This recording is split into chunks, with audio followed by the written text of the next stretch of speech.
Why did some missionaries sell muskets? I guess one of the prime people involved in that process was Thomas Kendall. And I think it needs to be remembered, there's several things we need to remember in this. Firstly is that the missionaries were selling and giving all kinds of tools of Western technology to Māori.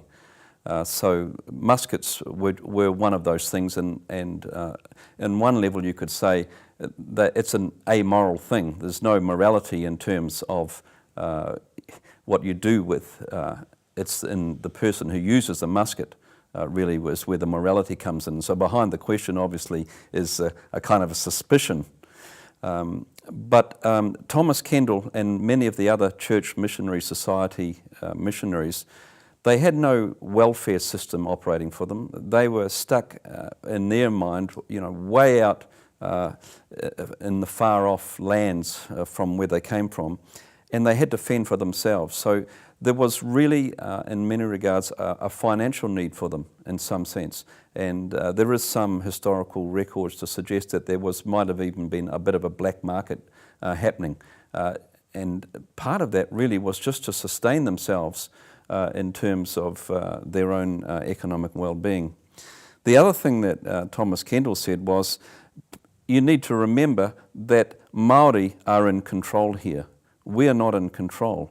We don't decide, in many respects, what we give to them or what we sell to them. In many ways, they are the ones who are our master. And so the selling of muskets or giving of muskets was, in some sense, you could say, required by or demanded by Māori who were the ones who were looking after the missionaries in the time. So it might seem to us as though that was a heinous thing to do, but in the context of the time, it was obvious that Māori were getting muskets from all over the place, and as I said earlier on, the musket itself was used for all kinds of things. So I don't think the missionaries deserve quite the negative press that they've got over that